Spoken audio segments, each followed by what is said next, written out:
In a world where action movies are made, not all action movies are created equal. Only the best make it into the Action Movie Hall of Fame. Knock, knock. Can you fly, Bobby? There can be only one. And action. Hi, I'm Matt Brand. And I'm Derek Bordelot, and this week we're coming to you with a new call sign, Air Force One. I like the idea that if you get the president onto your plane, that plane just becomes Air Force One. I love it. I was going to get him in my car and put some wings on my car. Hey, President, welcome to Air Force One. Welcome to Action Movie Hall of Fame, where each episode we do a deep dive on an action movie. And at the end, we have to decide, we have to agree That's right. whether or not the movie belongs in our Action Movie Hall of Fame. Now, it probably goes without saying, but there are going to be spoilers. Derek, what movie is up for potential induction into the Hall this week? We already spoiled it. This week's nominee is 1997's Air Force One. Let's take it away.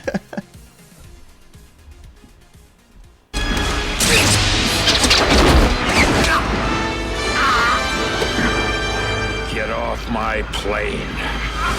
Yes.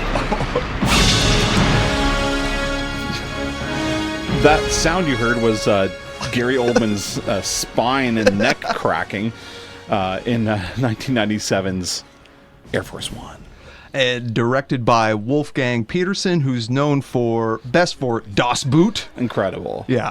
Never-ending story. A little bit of a mix there. In the Line of Fire and Outbreak. Starring Harrison Ford as President James Marshall, Gary Oldman as Ivan, I don't know, the Russian guy who terrorizes them. Yeah. We'll probably just call him Gary Oldman throughout the podcast. Glenn Close as the Vice President, Catherine Bennett, and William H. Macy as Major Caldwell. And this movie had a budget of $85 million. Jesus! That's big, right? Yeah. They spent it all on the CGI. Yeah. We'll get to that later. Yes, with a worldwide gross of 315. Jeez, man. It's a big movie. It's huge. Yeah, it's funny. You forget. Because these movies seem a little small now in a way. They seem so small, totally. So for them, where did the money go? Who knows? Let's see. Rotten Tomatoes, 78% for the critic score. And then for the audience, less, 66%. The exact opposite of last week. Very strange. Very strange. Really? I don't think it's that strange. Not strange at all.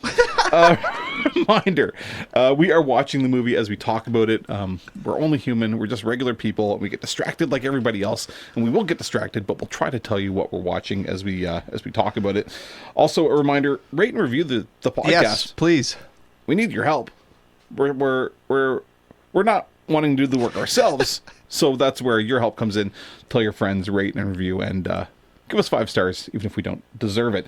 Derek, last show, we're staying in the air. We're staying in 1997. That's right. Last week we talked, we put 1997's Con Air into the Hall of Fame. Yes. Maybe a little bit surprising. My only real thoughts, final thoughts on it, as I want people to understand last week's episode, when I was doing the Southern accent, I was making fun of Nick Cage, not the Southern accent. I just wanted to make that one thing quite clear.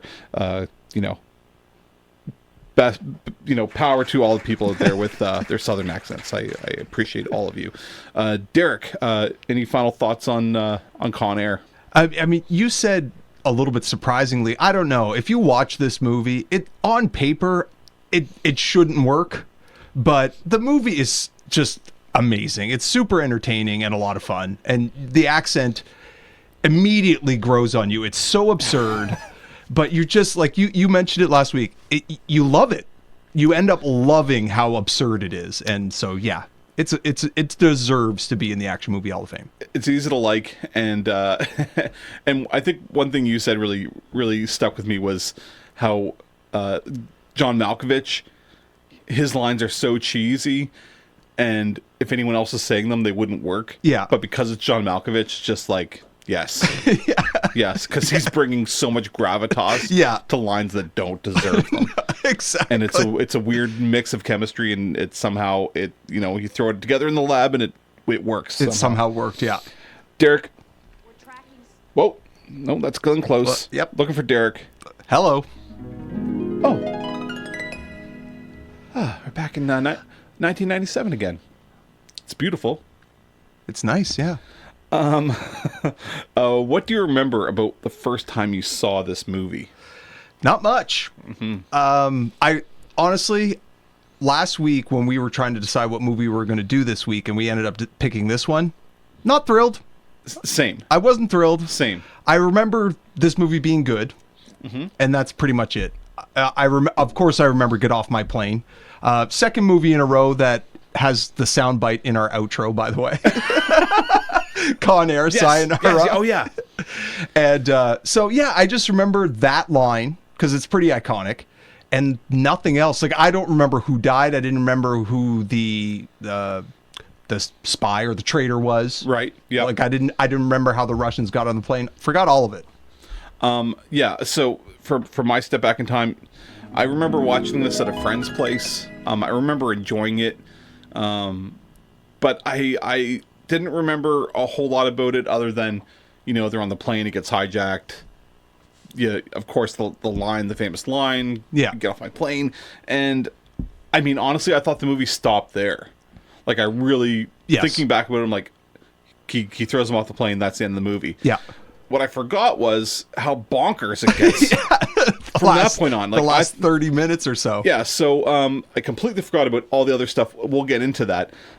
So, yeah, and for me, just broadly, like, more enjoyable than I was expecting. Yeah. I had a better time than I was expecting. I was going to say that, like, for watching it this week, again, was not looking forward to it. Pleasantly surprised. Yeah. So let's get in, before we go any further, before we get into our scenes, our big scenes in the movie, our kind of set pieces, first let's do the plot. Jeez Louise. Big explosion.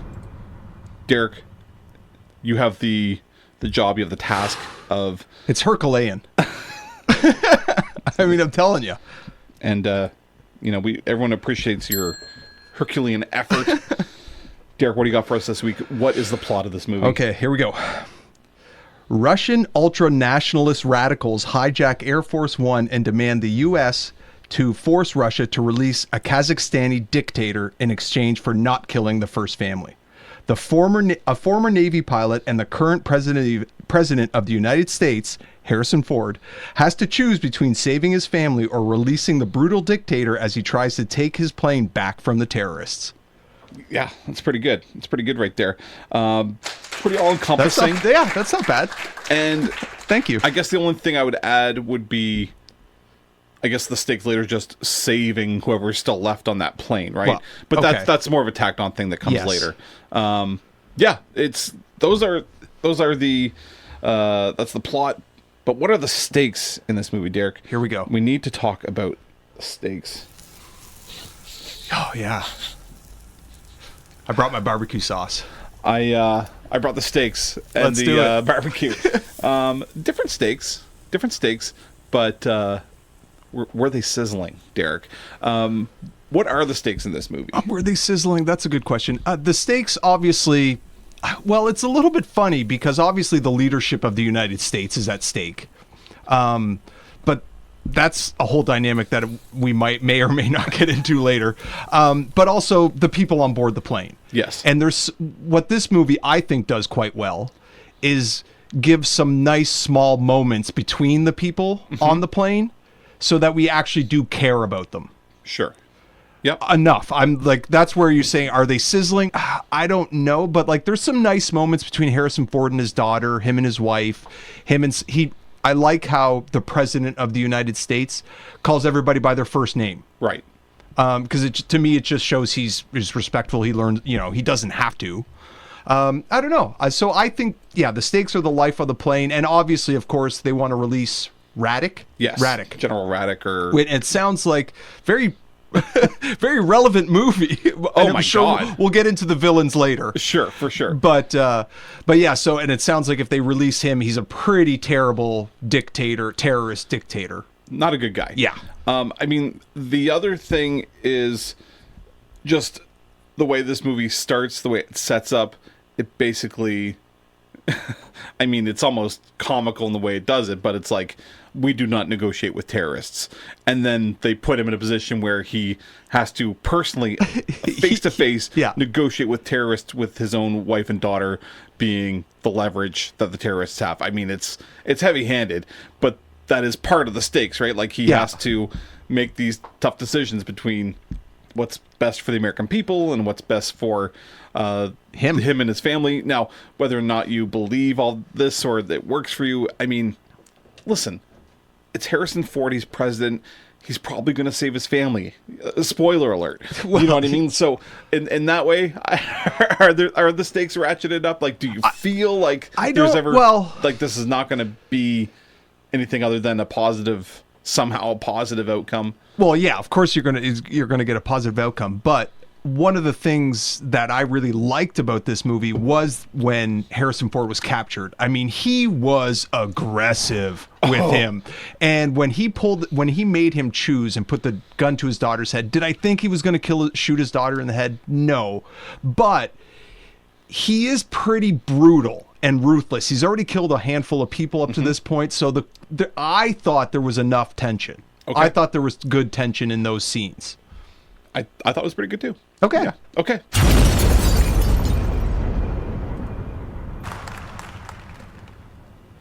I came here tonight to be congratulated. But today, when I visited the Red Cross camps, overwhelmed by the flood of refugees fleeing from the horror of Kazakhstan, I realized I don't deserve to be congratulated. None of us do. What's he doing? Let's speak the truth. That's not the speech. The truth is, we acted too late.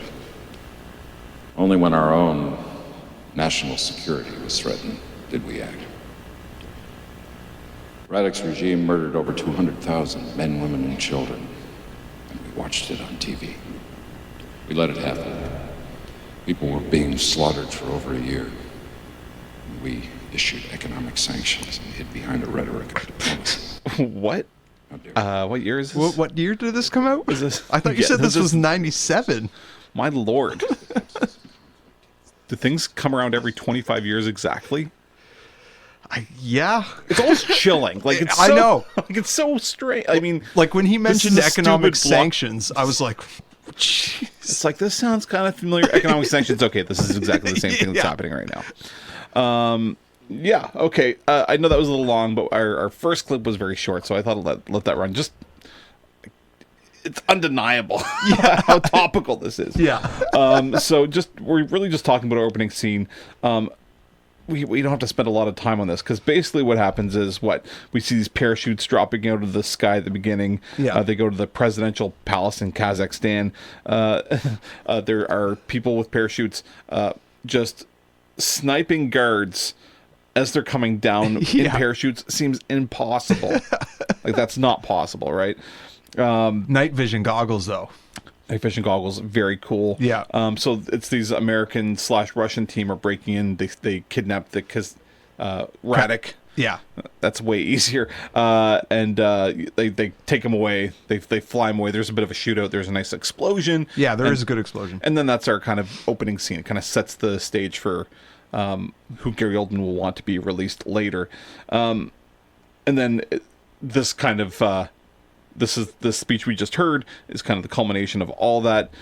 Derek, what else do we have to mention in this opening scene other than, I mean, you know, the night vision was sweet. I'm always a huge night vision proponent. Same here. Whenever I see it, I'm like, why don't I have night vision? Why don't I have access to this technology? Jordan, there's smoke in the cabin!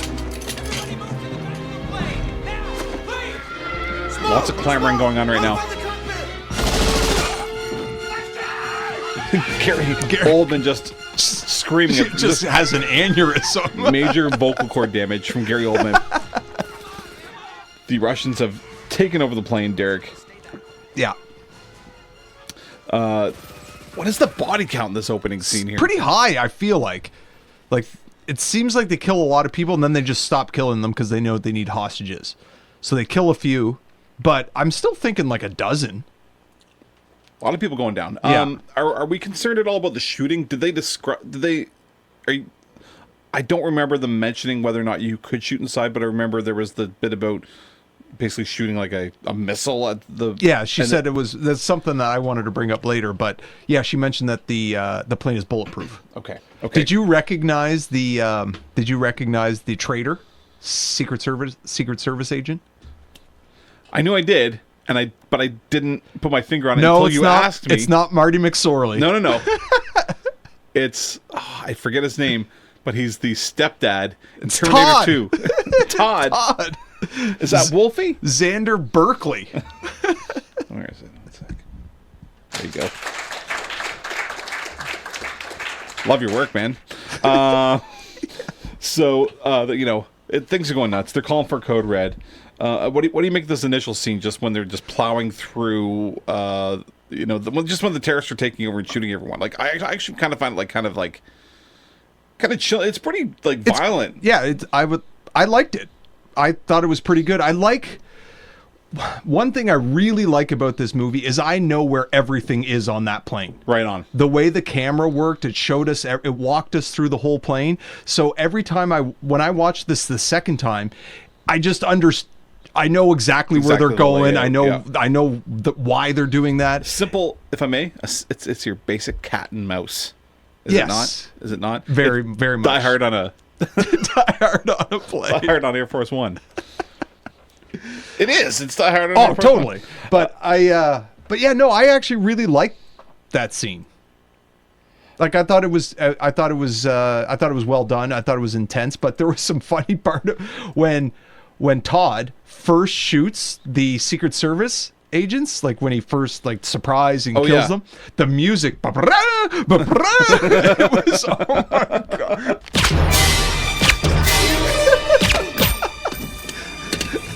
Yeah, he definitely something is afoot. In case watching him shoot his colleagues, Yeah, right. didn't let us know something was afoot, the music helped us along there. Thank you, music. Now, the president makes it down to the escape pod. I love the pod. I mean, were you thinking all about Escape from New York at this point, Derek?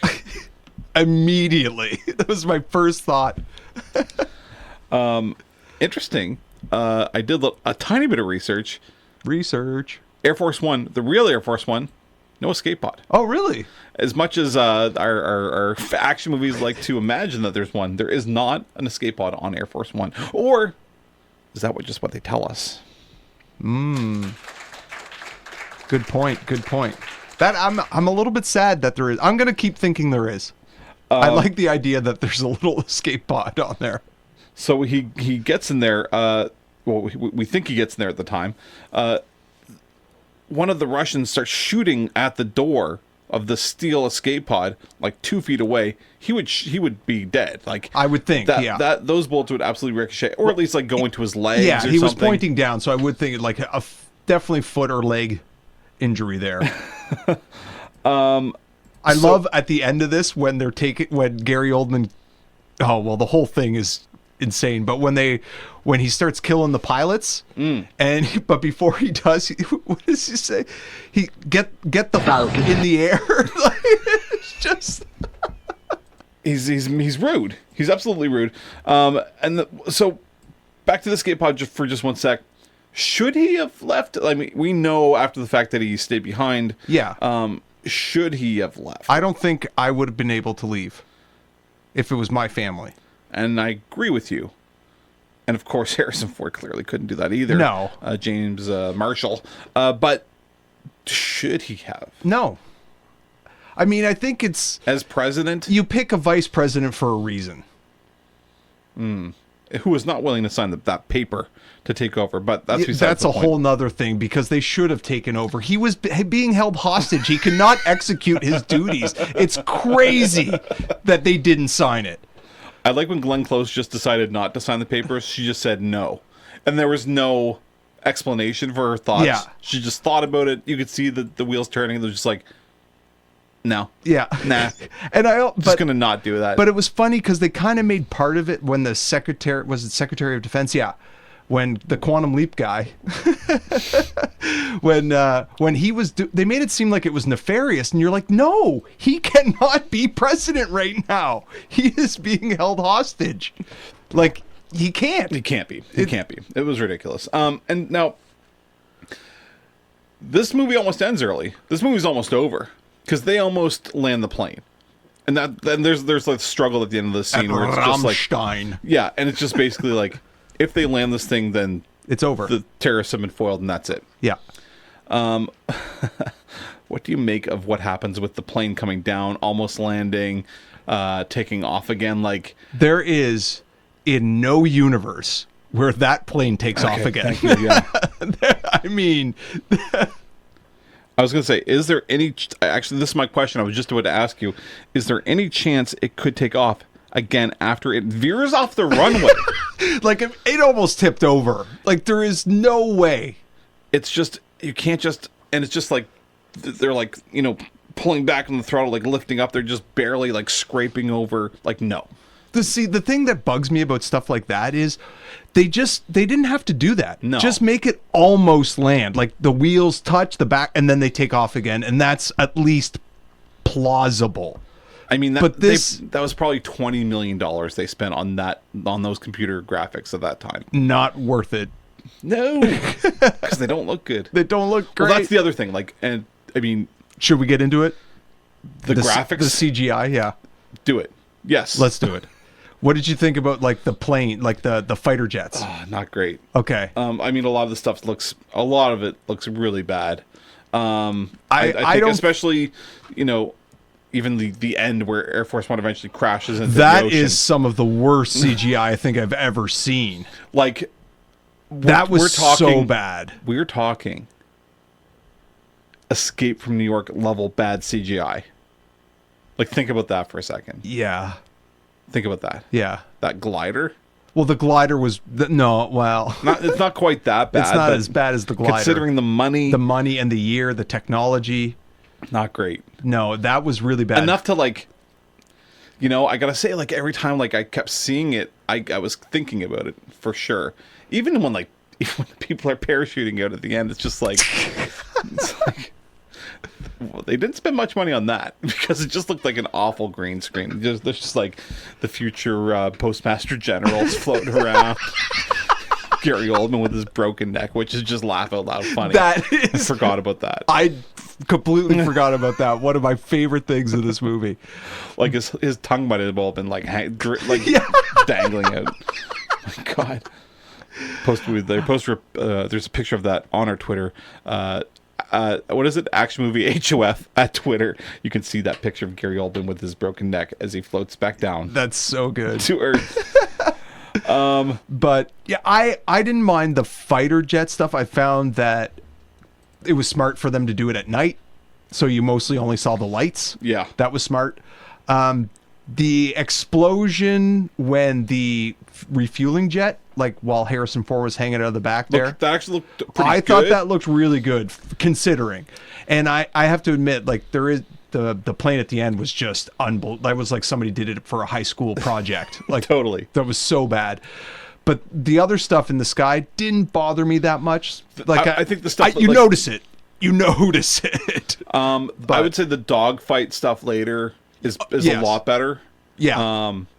But I mean, look at this. This is so Okay, bad. so we're watching the Air Force One go off the runway, and it's going like on the grass and stuff. And it doesn't look good. And again, it would never take off. It would never take off. And the wing hit the ground and, like, yeah, it just would have smashed up. You just didn't have to do this. No.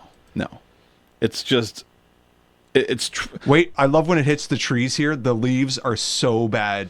Right here, watch this. Whee! It's so bad. it's like someone just threw like confetti in the air. This is all you're doing. This infection you call freedom, without meaning, without purpose. You have given my country to gangsters and prostitutes. You have taken everything from us. There is nothing left. That's Gary Oldman just My lord. Is he acting? Is he a Russian man? Like, my God, he is like, he's really pushing Harrison Ford's face into that control panel with buttons. Yeah.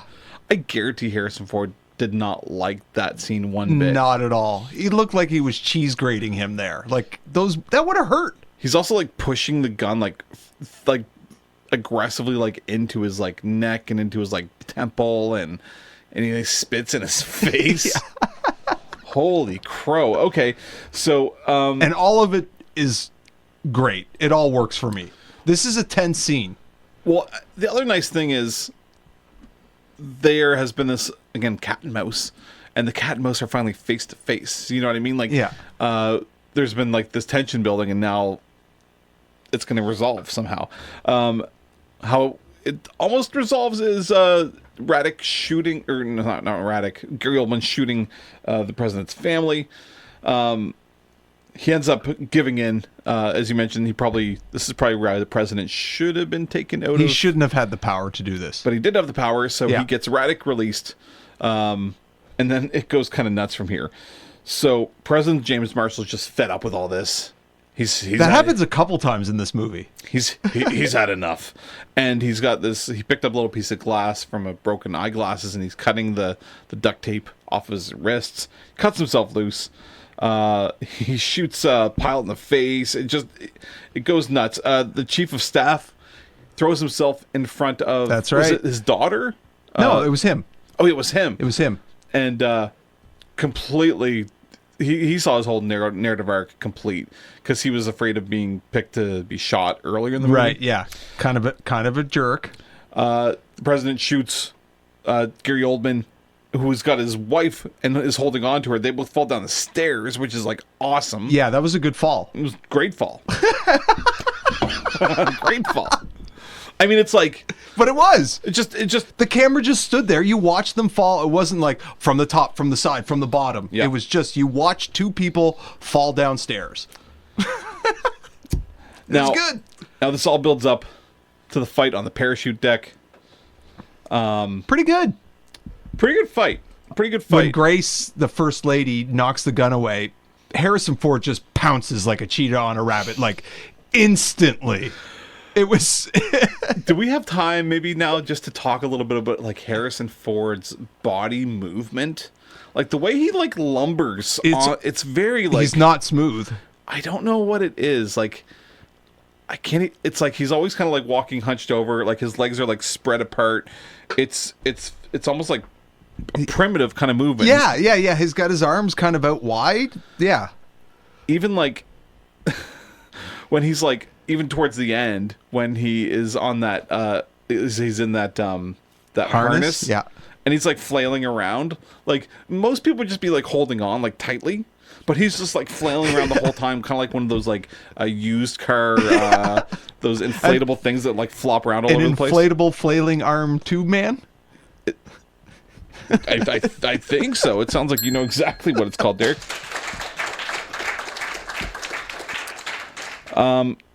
So they get a bit of a tussle. It's not a bad fight. It ends nicely. He wraps like this like cord around his neck and then unleashes the parachute so it like strangles him, and then he delivers the line. There's a good solid neck break. Real solid neck break. Let's go live to that right now, actually.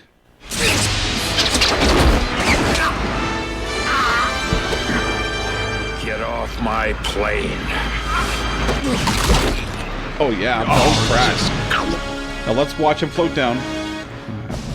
Oh my god. There it is. Okay. And I totally agree with you. I thought the movie was over here. And I thought what we had at this point was basically executive decision. He just had to land the plane. Yeah. I really thought he had to land the plane. Same here. Radek. No, I keep calling him Radek. It's Oldman. Gary Oldman. Radek we almost never see. Gary Oldman. That neck break. God, just so good. I have to say, it made me laugh out loud when I saw it. Same. Totally. It's not intentional. You don't think? The guy did Das Boot. No, I know. I'm just kidding. I don't know. I don't think so. No, it wasn't. It was meant to look kind of gruesome, I think. but it looked hilarious. It was really funny. right. Yeah. And I gotta be honest, there was really surprisingly, maybe 3 times I think in this movie I reacted with a really solid laugh, or I was just screaming at what happened in this movie. Okay. Really reacting to stuff that I saw. Maybe things are just funny to me because I've got a weird sense of humor. But we'll get into some of them later. I had 2 things. I had a couple of spots where I found it was funny when it. I don't know if it shouldn't have been. One time I don't think it should have been. And then there's another thing about this movie that kind of just bugged me the whole time. But okay, we'll get into that later. Yeah. But just as an example off the top of my head, when that refueling plane explodes. Yeah. Because again, I forgot about the last 30 minutes of this movie. And that's a huge explosion, and a pretty decent explosion, as we mentioned earlier. I was like, whoa, I just wasn't expecting. I was like, It's like, damn, they just blew up a huge plane. And that surprisingly looked really good. Maybe the best special effect in the movie, because Yeah. it felt big. It didn't look like it was it looked good. It looked good. And with Harris, a good explosion in the background, right behind the star doing something. In this case, he was hanging out of the back of a plane. It's always a nice shot. It always looks good, and it looks really good here.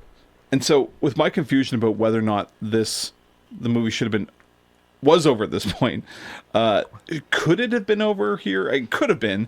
Is it a better movie that just ends and it's shorter, or is all the other stuff that happens after this worth it?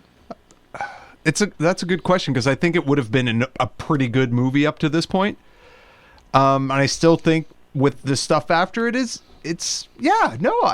way, actually, to be honest. But I think the stuff at the end is worth it. I really thought the stuff at the end would drag, but I think it works. It does not slow down. We're going to get into that last scene, but we're going to change things up a little bit. What we're going to do next, because we just lost our bad guy, our main bad guy. The stakes are not for Radek anymore. R.I.P. The stakes are now for landing the plane. So let's give a shout out. Let's talk about our villain. You only knew the power of the dark side. I'm a killer. I'm a murdering bastard. You know that? I expect you to die. Gary Oldman. That's right. First of all, let's just do it. What do you think of the Russian accent? I thought about this, and I was basically, I know nothing about Russian accents, and I don't know anything about Russian. So when he spoke Russian, I don't know how accurate it was, but I thought he sounded Russian. That's all I could say. I think maybe not so good, the Russian accent. Really? Personally, I think he could work a little harder. I read... It's potato. I read in the research that Gary Oldman did not stay in character between scene. Very disappointing for me. So really, you're all about method actors? I thought honestly, Gary Oldman. I think we all know him as a really great actor, right? Yeah. I think if he stays in character, the accent is better. Honestly, I mean, probably because you get more practice for sure. But I don't know. I know nothing about Russian accents, and I thought it sounded like a Russian accent. I thought it was sometimes. I mean, I think sometimes it worked and sometimes it didn't, and sometimes it was just it was inconsistent for me. Okay, that's fair. There was definitely one time he yelled, and I was like, "Yeah, you sound English now." like British English, right? Yeah. Oh, yeah, that's what I meant. Sorry. But what do we think of him as a bad guy? I thought he was really good bad guy. I thought he was intimidating. He killed a lot of people, so he could elevate the stakes at any moment. Yep. So yeah, I think the plan is kind of stupid. I mean, at the end, where you didn't get the guy. I mean, it almost worked. It almost worked, but it's just where are you gonna go? They have F-15s following you. I know they can land at one of those airports, whatever. No, but the real goal is just to get. Yeah, you're right. You're right. You're right. He was almost expecting. That's a good point. He was expecting. Yeah, they didn't care if they lived or died. But I liked him and how aggressive he was with Harrison Ford in those scenes. I was a little uncomfortable. Yeah, which probably means it was working, right? One thing in these hostage movies, anytime there's hostages, like how many times do we get, I'm going to kill a hostage every one. How often does it happen? I feel like yeah, exactly. like never. Yeah, totally. Right? But they he's do like it. he's like half an hour, boom. Yeah. Gotta go. 10 seconds. 9, boom. Like he's just ruthless. Yeah. Like really ruthless. But that's what I mean. That's why I liked that. That's what creates the tension when he's holding the gun to the head of the daughter. Because if you don't do it, he will kill her. At least that's what we're meant to believe, right? Yeah. And I believed it. And so he just, I was a little concerned about it at the beginning, and I was kind of like, as the movie went on, more and more his performance grew on me. Accent aside, I'm just kind of joking about that, you know what I mean? But he was intense. I mean, he's Gary Oldman, and he's like the main bad guy. Then he's just eating it up, and he's going for it, and he's great. I thought he was really good in it. Yeah. I mean, and again, like you mentioned, like we know to take him seriously. Yeah. That's part of the stakes is that, I mean, I asked you earlier about, do we really believe anything's really going to happen to the president and Harrison Ford and his family? It's like, no, but man, he makes you believe it. It's tense. Yeah. It's like, man, and it's like, he's not going to do it, but he's such a loose cannon that's like, maybe. Yeah, that's what I thought. Which is as much as you can ask from that performance, right? Because most of the time you're not going to get that. General Northwood. Madam? What's that? Madam Vice President, that red dot represents MiGs. On a course to intercept Air Force One. Christ, they took off from Aktyabinsk. The base commander there is loyal to Radek. General, send our fighters into Kazakhstan.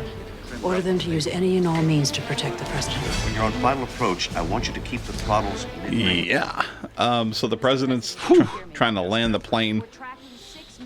No one else left to pilot it. So, so the MiGs are coming. We get a nice little dogfight. A lot of stuff happens in this last kind of last few minutes, last 20 minutes or so. Again, like I've forgotten about all of it. So yeah. What do you make of the dogfight? Let's start with that. I liked it. I liked the way the camera when the gotta call them the MiGs because I don't know where they're from. I don't know if they're Kazakhstani or Russian, whatever. But doesn't matter. When the bad guys show up, exactly. And bad guys. There's a couple of shots where they're shooting from the view of the bad guy in the plane. Yes, like the bullets. Yeah, just really good and like hitting the. Just the way the camera and the planes move, I thought it was really well done. There's a couple of scenes that you can really see the CGI or whatever they're using, and it's not great, especially when Halo 2 sacrifices himself. Yeah. But the other ones, when the good guys blow up the bad guy planes, a lot of that looks really good. Yeah. Like just we're looking at it now, and when the missile goes off the wing of the plane, it doesn't look great, but generally speaking, like it looks pretty good. I think it looked really good for considering everything. Exactly. I think more of the stuff like just the exterior shots of the planes flying and the clouds when they're actually shooting stuff, it looks a little not great, but and then the stuff in the cockpit as well, as you mentioned, looks good. I also like bad things are happening to Air Force One. Air Force One is taking damage, certainly.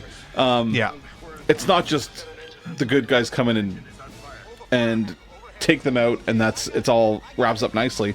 Like it ratchets it up to a whole other place, a whole nother level, because now they can't make it. Now they got to call in. I mean, I do think it's funny that they're just looking like on the ground, on the ground in Washington.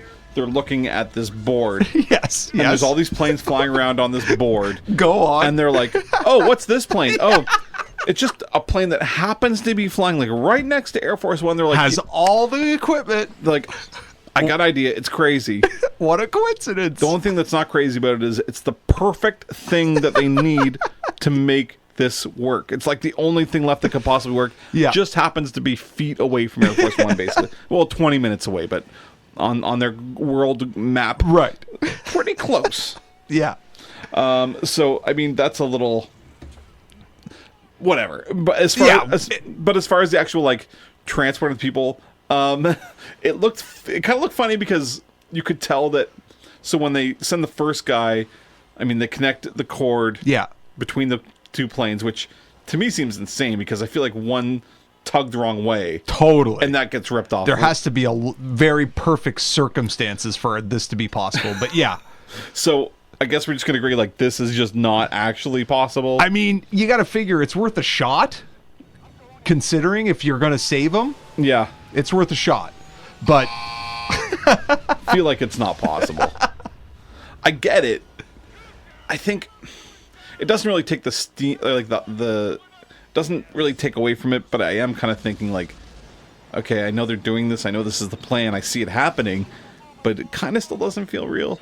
And it's just funny because like by the time the president's trying to get onto it at the end, they're like, it feels like they're about 20 feet from the the water. Yeah, they're so close. And at that point, I'm wondering why the trader like. Does this make sense? Just jumping out into the water? It doesn't, but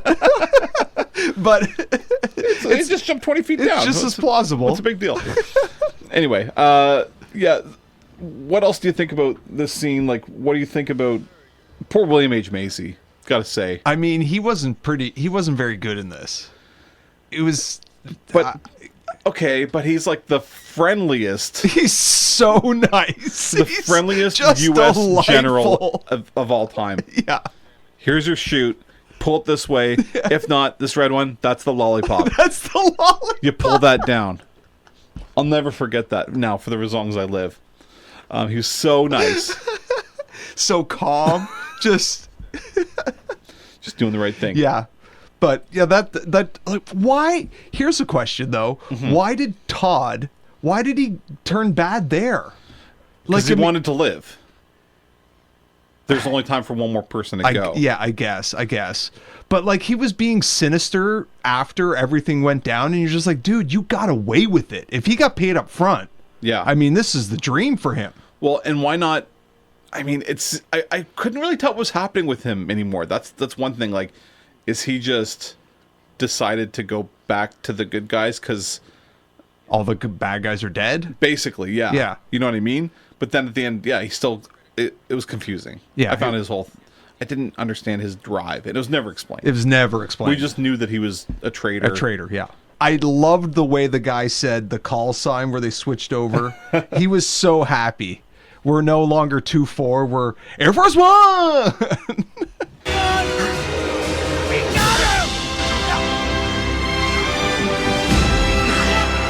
Liberty 2-4 is changing call signs. Liberty 2-4 is now Air Force One. Air Force One. And I kind of felt like Harrison Ford. I mean, you know, this movie again, like to its credit, even when he's just like feet away from being rescued, I'm like, man, that harness looks like it's gonna slip off at any second. Looked like a loose fit. It looked like he was trying to still close it up. He was still trying to put it on, yeah. Okay. Yeah. Okay. Wasn't so sure. he was holding on. I think, yeah, it did look like it was actually going to come off at one point, but it was pretty tense. Like even though you know he's gonna make it. Yes. Yeah. They go to their way to make it question. It looked good. I liked that scene. Just quickly, just a total aside. Did you know that Kevin Costner was originally slated for this, but he turned it down? Interesting. That was a mistake. What kind of movie? For him. Yeah. Yeah. I mean, I think Harrison Ford's better in this anyway. I think he'd be better. Yeah. Here's the thing. Like this came out in 97. I mean, I was going to say Costner was doing huge stuff at the time. Yeah, I know, but I was going to say I don't know if I would have seen it with Kevin Costner, but I probably would have, because when did Robin Hood was 91. When was Robin Hood pot? Yeah. 91? Yeah. Yeah, I think it was 91. But then great movie, Hall of Famer. Yeah. That's right. That was another very pleasant surprise. One of those movies.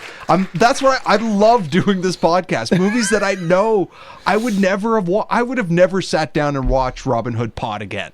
Not in a million years. And it's so good. Gonna watch it tomorrow. 5, 4, 3, 2, 1. It's top 5 time. Yes. I have some long stuff here. I'll try to cut it down. Yeah, Derek, there was some surprisingly good stuff in this that I really liked. Maybe not surprising. What do you got for your top 5? I got a few. I am gonna also try and cut it down, but I did like. Okay, number 5. The president had to look at the instruction manual how to use a cell phone when he took it out. I thought in 1997 he shouldn't have had to do that. Probably not. You're the president, man. Yeah, you should figure that stuff out. Number 4. One thing I actually did really like about this movie was it took a few seconds, a couple of times, 3 different times in this movie for something that made sense later on in the movie.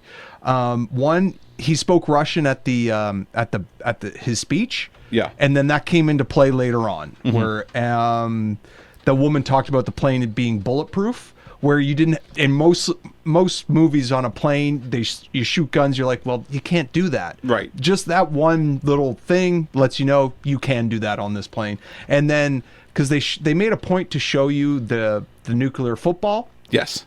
Yeah. But they made a point to say we changed the code so it's completely useless. I just like they just took the time, a couple of seconds, and it makes sense for the rest of the movie. And yeah, here's to short little things that make a difference. Yeah, exactly. Thank you. Number 4, yeah. No, number 3. When the poor president finds out the score of the game before he gets to watch it, he was doing so good. He was so close. Yeah, you stole one of mine. Very relatable. Yeah, we've all been there. That guy should be fired. Yeah, yes. I'm not one to call for people's firings generally, but there's a good chance he's dead. There's a conversation happening. Everyone knows the president doesn't want to know the score. Yeah, you're a jerk. Absolutely. Number 2, I really liked the opening parachute night vision scene. I figured we probably weren't going to talk about it. Right on. But it's only like a minute, 2 minutes, and it's really good. I really liked it. And number 1. Yeah. A fax saves a lot of people. Thank you, future Postmaster General. Parachuting woman. Okay, bear with me. And you stole one of mine, which is fine, about the president and the score.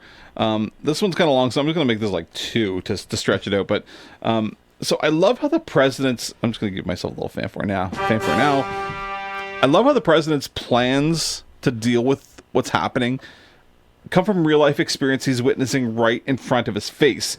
So, for example, he needs to get past a guard. He's watching the football game.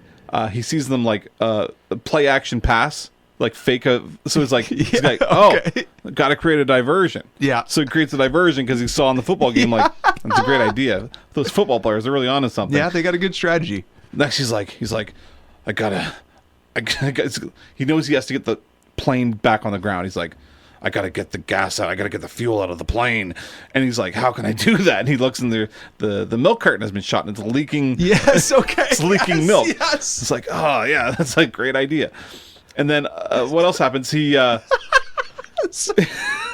then he's trying to figure. He's on the phone. He's trying to figure out like wires to cut. Yeah, red, white, and blue. There's a green one he has to cross with either a yellow one or a red one or a white one or a blue one. The call gets cut off. He's like, well, I'm going to pick the yellow one because that will leave red, white, and blue, intact. Do this for me, America, basically, is what he's saying. Like, yeah, it's like your decision making, the 25%, Mr. President. I mean, I guess you had to pick one, but you could have brought the whole plane down. Who knows? Yeah, that was risky. So just his weird way of making decisions. Yeah. Makes you question him being president, that's for sure. Like, I wish I had seen some, like, what was the comp for wrapping a strap around a Russian terrorist's neck and then unleashing his parachute? Like, did he see that somewhere that was cut out of the movie previously? We don't know. Okay. So that's number 2? That was, I don't even know. All I know is I got 2 left. Let's see what I have. When the president's sneaking around and he calls the White House secretary and they don't believe it's him, and they finally do believe it's him, and they get the message to one of the fighters to shoot at Air Force One. Yeah. Just such an elaborate way to temporarily knock a guard off of his feet. Like, my God. Like, the channels he has to go through just to, like, make a guy shake for a second. Shove a guy. So ridiculous. Oh my God. That's so true. That's literally all it did. Wow. Right? That was his plan. That's all it did. Just so elaborate. Just a lot of, I mean, you're the president, I get it, but you're kind of throwing your weight around. I know it's a sticky situation, but my Lord. My number one. Okay, when the president makes his way back up top and he's like sneaking around, he eventually gets into a fight with one of the guards. Oh, yes.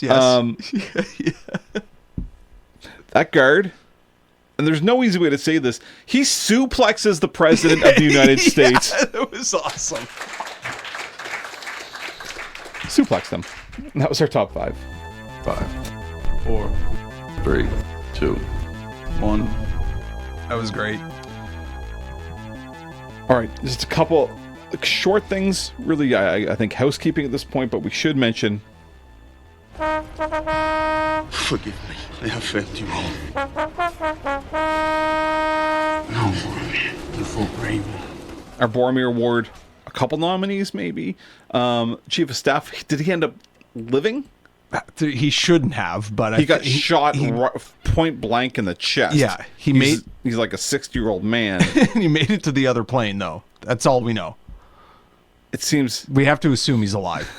Seems insane. And they sent him down that corridor. No, I mean he should be dead. He should be dead. The Chief of Staff should have a Boromir Award. I want to guess. Apparently you didn't die. So I'm sorry. You're a no. Yeah, exactly. Thank you for throwing yourself in front of the president, and getting shot in the chest, but you don't get the Boromir Award. And he even had the character arc. Right? He had it all going. He had it all. All he had to do was die. All he had to do was friggin' die, man. Come on. Just die next time, dude. Just fulfill your destiny. I got one more. The second one, I was going to say I should get. I think I know who it is. Was it William H. Macy at the end? No, but he Obviously maybe not. could have been. Obviously not. Okay. I had the pilot. Oh yeah. He both of them just flies right into the oncoming missile and just gives himself up. Oh yeah, you're right. I think that's definitely right. Yeah, it's definitely one. It's just too bad though, like because we don't know him. Don't know him at all. He's like pilot number 2 or something. Pilot number 2. Congratulations. Well done. Thank you for your service. Well done. That's our Boromir Memorial Award. I'm hoping it's self-explanatory if you haven't listened to the show before. All right, we got 2 more things left. We got to go. We got to talk about best death.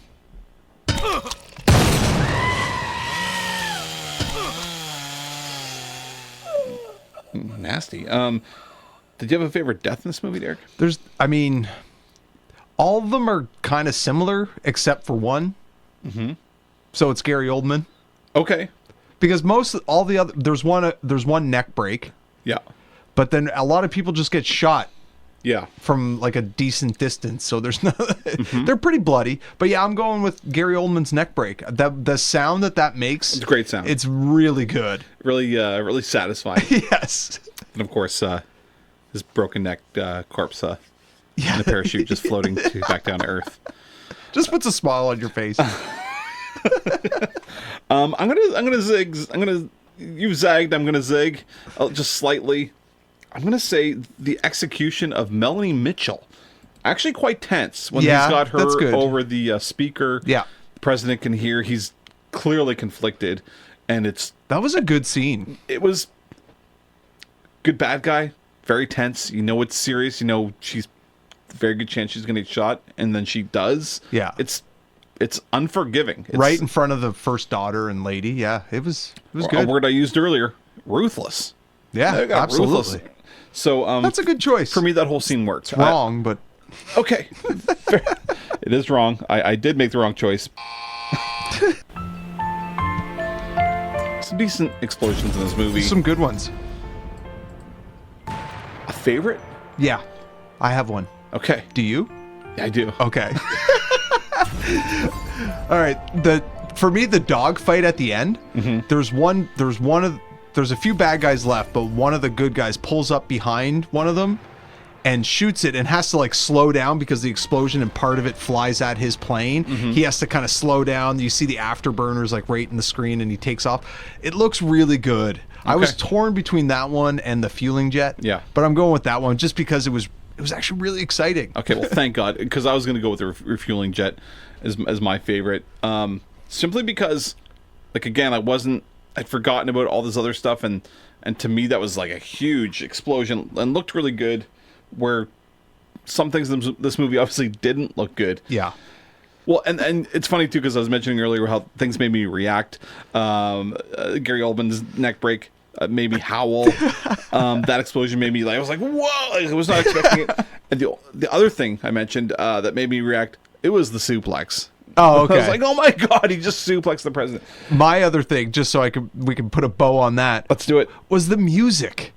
The music was really bad in this movie. Every time Harrison Ford was on screen, it was so triumphant. Like, and it was loud. Yeah. Yeah. I didn't like it. And it kind of sucked. Is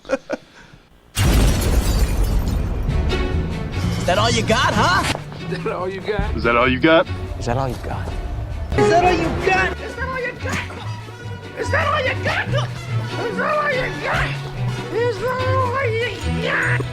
It's best scene. That's Derek, right. What sticks out to you? What was your favorite scene in this movie? Best scene? For me, the best scene in this movie is when Gary Oldman is roughing up Harrison Ford. Oh, wow. Like Okay. that kind of, the intensity there, the threatening of the daughter. I really enjoyed it. I got sucked into that scene. So that for me is the best scene. Okay.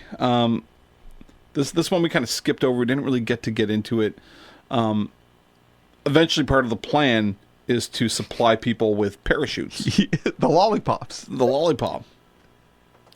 Pull it down if the other one doesn't work. So they're getting their parachutes on. They're ready to go. They're waiting for the plane to get down to 15,000 feet. Yeah. 200 knots. That's I right. believe. That's right. Safe. Well done. Safe jumping altitude for parachutes.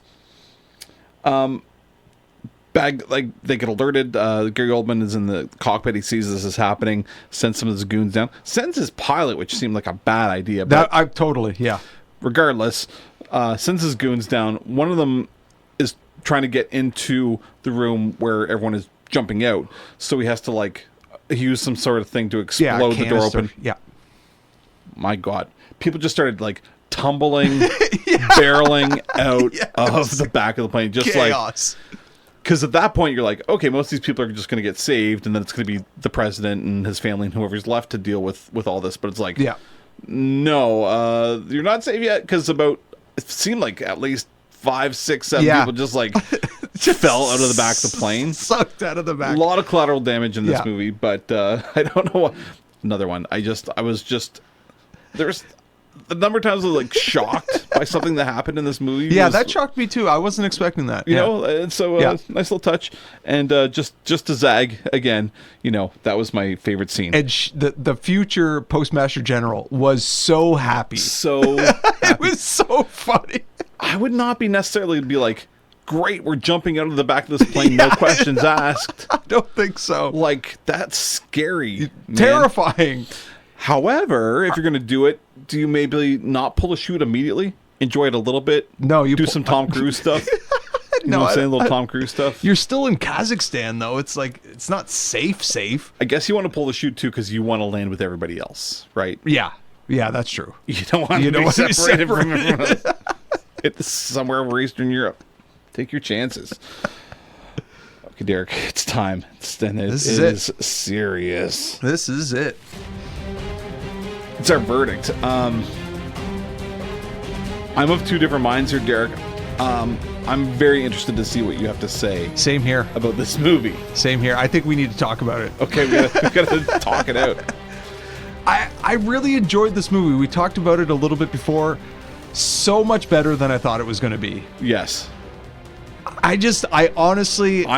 okay, sorry. No. I don't know if it's good enough. We talked a lot about some of the good parts about it and the bad parts.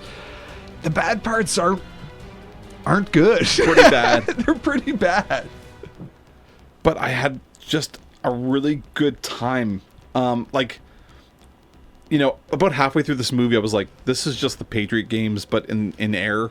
Like, it's just kind of like, it's just going to be people fighting and punching and shooting at each other. Yeah. And kind of like generic, nondescript action. But then it got ratcheted up with all the stuff we were talking about, like a lot of stuff that I wasn't expecting to. And it was a much better movie than I remembered. Gary Oldman is such a really good bad guy. Like, yeah, like I think I'm right on the edge there. That's where I am. I'm right there. I kind of want to put it in, but like when you were just saying that, I thought it was going to be Patriot games in the air, like the generic, but I don't find the fights were that generic. Like you mentioned the suplex, the neck break, the gunfights in this were good. We had Boromir Awards. We had candlelight vigils. We had some great explosions. We had night vision goggles. We had a dogfight. Yes, that was good. So I'm really on. You know what? I'm going to take the leap. I'm going to take the leap. Take the leap. Oh my God, what's happening right now? I'm saying yes. Wow. I'm saying yes. Wow. Putting a lot of pressure on me, Derek. That's why I did it. No, but I think it deserves it. I think people, if you haven't seen it for a long time, I guarantee you it's better than you remember. I totally agree with that. But I can't put it in. I can't put it in. It's so close. There's a part of me that's not upset about this. It's so close. Yeah. I think the deciding factor for me, it's like, I agree people should go see it. It's better than you remember, but not good enough. There's not enough there to make it a great movie. Yeah.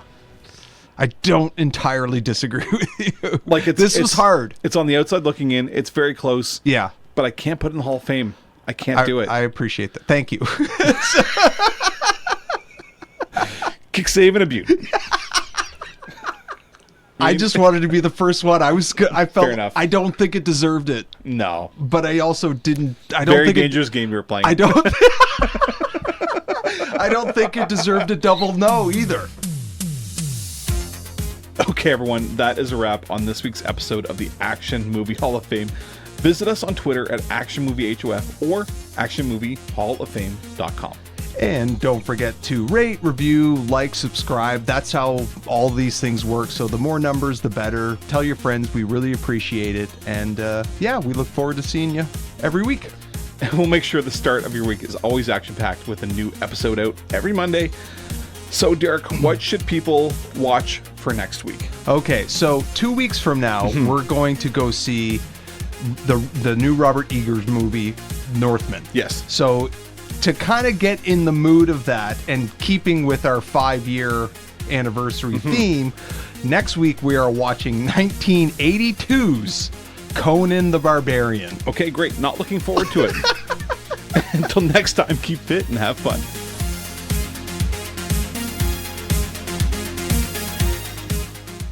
Thank you. Happy trails, Hans. Anara. Court's adjourned. Get off my plane. Hasta la vista, baby.